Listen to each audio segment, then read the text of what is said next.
जगत के सर्व ऋषियों को नमन वंदन अभिवंदन।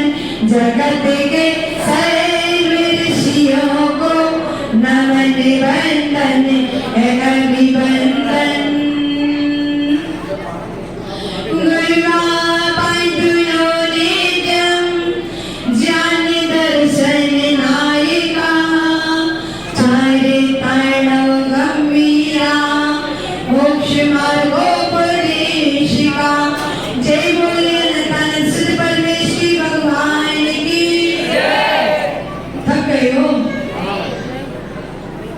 दोनों हाथों को ऊपर उठा के और इतनी तेज जयकारा होना चाहिए कि मंदिर में जयकार की आवाज से गुंजायमान बाहर तक आवाज पहुंच जाए।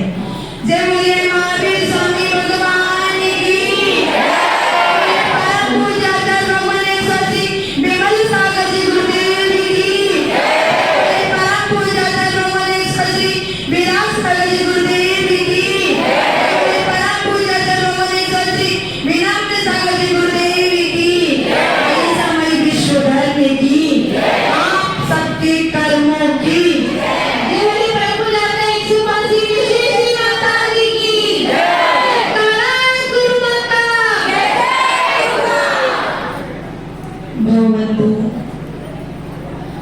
आज आप सभी यहाँ अभिषेक देखने के लिए एकत्र हुए।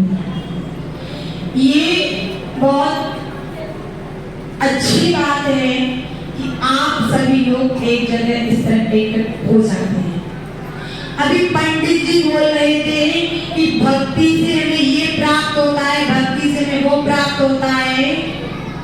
तो रत्नकंठ शास्त्राचार में लिखा है, गाथा नंबर 115, भक्तिर सुंदर रूपम। अभी शांति विधान में चल आया था कि सुगंधित शरीर की प्राप्ति कैसे होती है। तो भक्ति के माध्यम से, पर भक्ति होती क्या है, कभी आपने समझी? भक्ति क्या होती है? भक्ति भक्त को भगवान बना देती है। पर भक्ति कैसी हो? निर्मल परिणामों वाली भक्ति हो। एक भक्ति व्यवहार की भक्ति होती है जिसमें हम थोड़ा सा अपने हाथों पैरों को हिला लेते हैं। और जब जिस समय हम अपने हाथ पैरों को हिलाते हैं उस समय में किसी की याद नहीं रहती कि हम कहाँ हैं। हमें सिर्फ इतना याद रहता है कि हम भगवान की भक्ति में जुट रहे हैं, है ना। दूसरी भक्ति होती है निश्चय की। जो निश्चय वाली भक्ति, जो भगवान के गुणों में तल्लीन हो जाए, जहाँ जिस भक्ति में भगवान के गुणों के अलावा हमें कुछ ना दिखे, उन्हें पाने के भाव हो जाए। जहाँ गुणों के पाने का भाव, उसे कहते हैं भक्ति। और जहाँ गुणों को गाते हैं उसे कहते हैं पूजा। क्या कहते हैं? पूजा। यानी भक्ति से हमें सब कुछ प्राप्त होता है। पर भक्ति में किसी प्रकार की मायाजारी, छल कपट नहीं होना चाहिए। तो अगर भक्ति में छल कपट भरा है, मायाजारी भरी है, तो अभी पंडित जी कह रहे थे ना कि एक थाली की द्रव दूसरी थाली में आपने डाल दी। तो ऐसी भक्ति नहीं करनी है। कैसी भक्ति करनी है?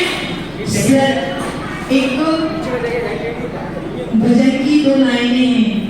श्रद्धा भक्ति बिने समर्पण कामित का फल दो, मेरा अंतिम मरण समाधि तेरे घर पर हो, तेरे घर पर हो। तो कैसा फल हो? श्रद्धा भक्ति बिने बैठती है, महाराज जी तो मंच पे बैठी है, माता जी तो मंच पे बैठी है, और हमारी घड़ी में 4 बज गए, हम चले गए। कहाँ गई आपकी बहनें? बताओ आपके लिए क्या महत्वपूर्ण है? देवता गुरु की भोजन, भोजन नहीं देवता गुरु कल आप लोगों ने सिद्ध किया।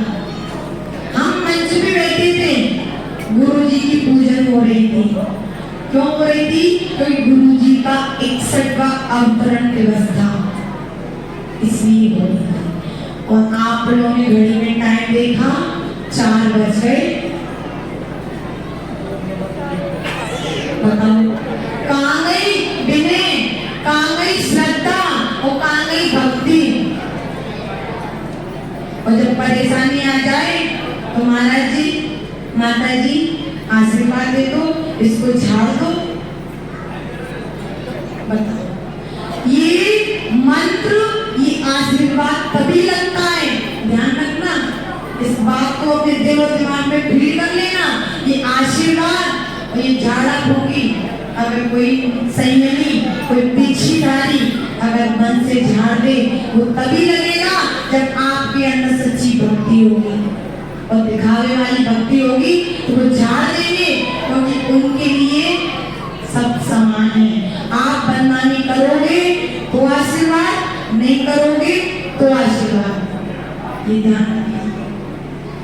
इसलिए आगे से कभी भी आपके जीवन में ऐसा मौका आए कि अगर समय हो, वैसे तो इस चीज का हर व्यक्ति ध्यान रखता है कि किस चीज का किस समय क्या कार्य करना है। हमें भी ध्यान था कि आपको 4:30 बजे तक छोड़ना है, हमें भी पता था और हम भी समय देख रहे थे, पर आपके लिए महत्वपूर्ण भोजन, भजन नहीं भोजन। इसीलिए तो कहते हो 3 बार भोजन भजन एक बार, उसमें भी आते हैं संकट अपार। अब बताओ संकट हम पे नहीं आएंगे, वो संकट आप पे नहीं आएंगे, हम पे आएंगे। हम क्या कहते हैं? एक बार भोजन भजन 3 बार, संकट भी जाते हैं हमसे अपार। संकट आने से पहले सोचता है कि हम इनके पास जाएंगे नहीं। क्यों? क्योंकि परिणामों की भक्ति, भावनाओं की भक्ति, अगर हमारे परिणाम में भाव है कि हमारी सब जीवों से मित्रता है, हम सभी से क्षमा मांगते हैं, सभी को क्षमा करते हैं।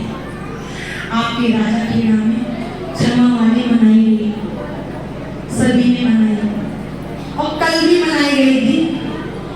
पर क्षमा वाणी होती क्या है?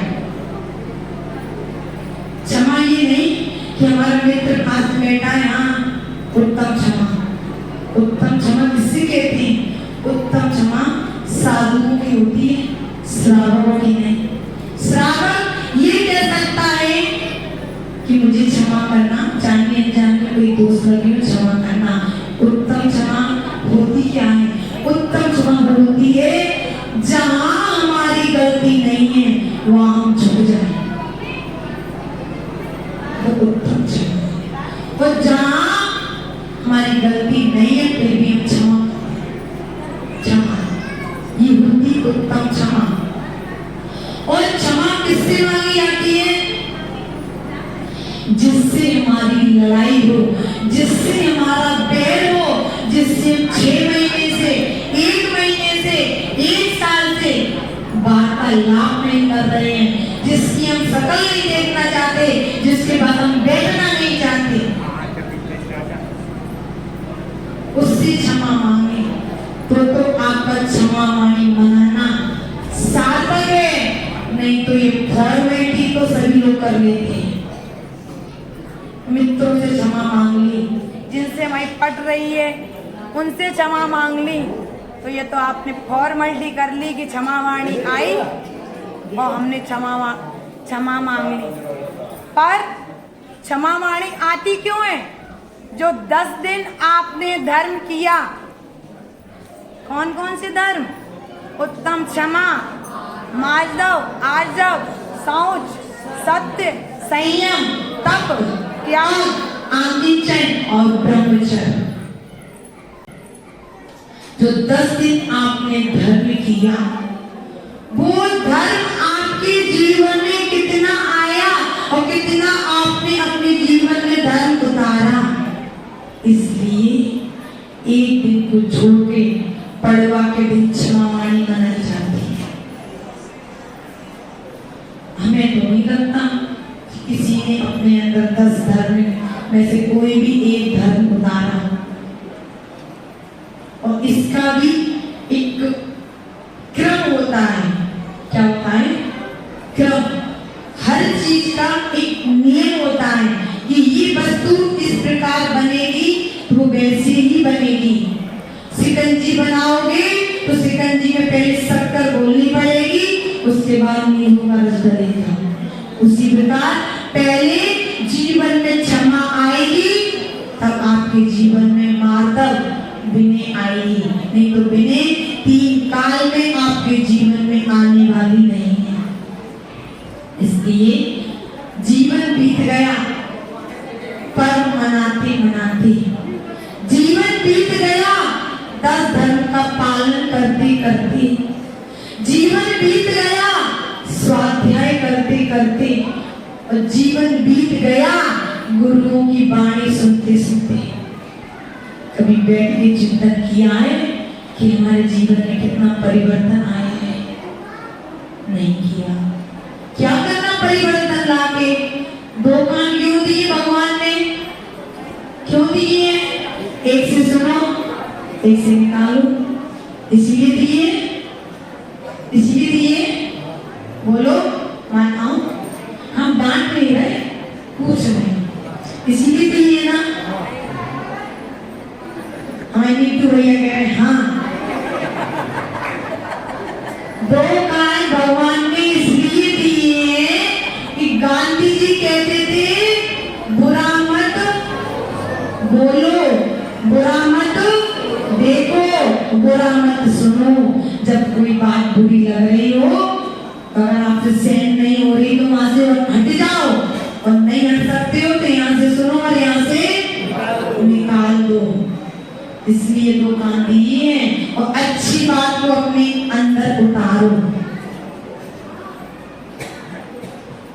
पर कल जो आप लोगों ने किया वो अच्छा नहीं, हमें अच्छा नहीं लगा। आगे से इस चीज का ध्यान रखेंगे। भजन के लिए भोजन छूट जाए तो छूट जाने देना, पर भजन नहीं छोड़ना, क्योंकि भजन यानी भक्ति। भक्ति ही आपके निर्मल परिणाम कर सकती है। इसके अलावा इस संसार समुद्र को पार करने के लिए दूसरी नाव नहीं है भक्ति के अलावा। और भक्ति ही सुंदर रूप दिला सकती है। भक्ति सुंदर रूप। सुंदर रूप कौन सा? संयम का बाना, वो होता है सुंदर रूप। तो कल गुरुवार का 61वां अवतरण दिवस था। उन्हें कुछ लाइनों के माध्यम से शुभकामनाएं देना चाहेंगे हम। सूरज से तेज गुरुवर हो चांद जैसे शीतल, हम चांदनी के प्यासे मस्तक झुकाऊं पल पल।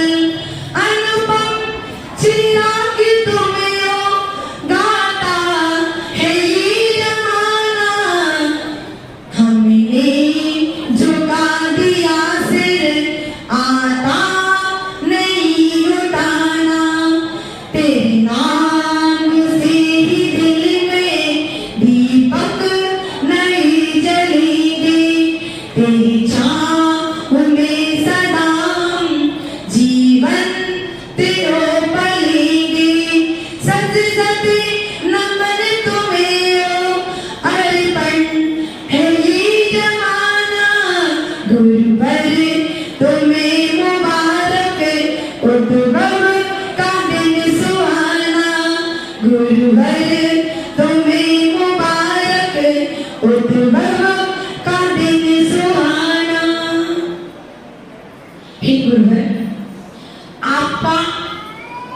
61वां अवतरण दिवस।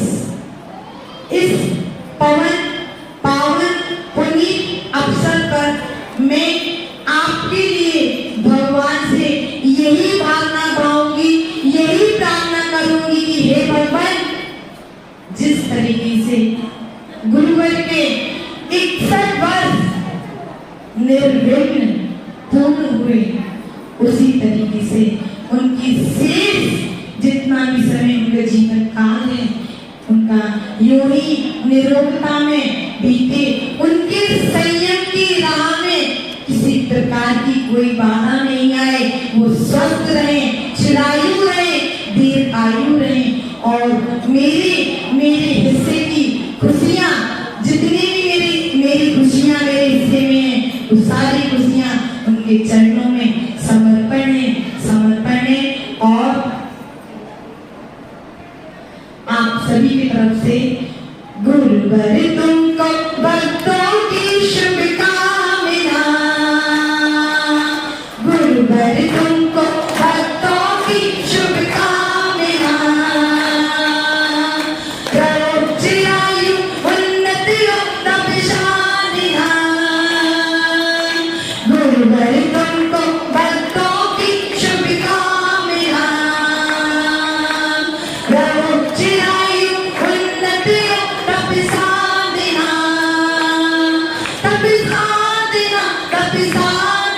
तपशालिना मेरे गुरुवर तुमको भक्तों की शुभकामना, रहो चिरायु उन्नति तपशालिना। गुरुवर हमेशा चिरायु रहे, दीर्घायु रहे, स्वस्थ रहे, और इसी भावना से उनके पावन पुनीत चरणों में जो 1 अक्टूबर 2017 पर इस पाषाण को परमात्मा बनाया था। क्या बनाया था? परमात्मा। हम भी आप जैसे थे, आप जैसे नीचे बैठे थे, पर जब जिस जीव का पुण्य का उदय आता है, उसे वैसे ही स्वतः मिलते जाते हैं। तो ऐसा पुण्य का उदय आया कि 1 अक्टूबर, यानी एक आत्मा, 10 अक्टूबर 10 यानी 10 धर्मों का पालन करके 17, 7 और 1 8 कर्मों का नाश करके पूज्य गुरुवर ने आशीर्वाद दिया है कि इस आत्मा को जानकर 10 धर्मों का पालन करके 8 कर्मों का नाश करके इस संसार समुद्र से तिरना है। इसलिए आज उस दिन उन्होंने हमारे ऊपर परम उपकार किया। इस उपकार दिवस पर उनके उपकार को जीवन भर भी अगर हम उनके गुण गाएं तो हम उस उपकार को नहीं भूल सकते, क्योंकि सच्चा गुरु और सच्चे भगवान बुरे होते हैं जो सेवक को अपने जैसा बना ले। हम कौन थे? सेवक। कौन थे? सेवक। उनके चरणों की सेवा की, उनकी भक्ति की, और आज भक्ति का फल ये है कि आज उन्होंने हमें जगत पूज्य बना दिया। आप लोग में बदनामी क्यों करते हो? क्यों करते हो? हमारे त्याग तब साधना को देखकर करते हो। तो ये उनकी किसने दिया? पूज्य गुरुदेव ने दिया। उनकी चरणों में मेरा कोटि कोटि नमन, सिद्ध सुख आचार भक्ति पूर्वक बार बार नमोस्तु करती हूँ। नमोस्तु गुरुदेव, नमोस्तु गुरुदेव। आपने जो मेरे ऊपर उपकार किया है, मैं उस उपकार को जब तक इस संसार से पार ना हो जाऊं, तब तक मैं इस उपकार को नहीं चुका सकती। आपके चरणों में बार बार यही नमन है और यही भावना भाती हूँ कि हे गुरुवर, जब मुझे मनुष्य पर्याय मिले, तब तक मुझे संयम की प्राप्ति है।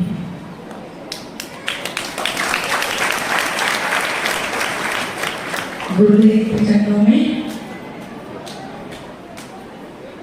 इसी भावना, जब मुझे मनुष्य पर्याय मिले तब तक मुझे संयम की प्राप्ति हो।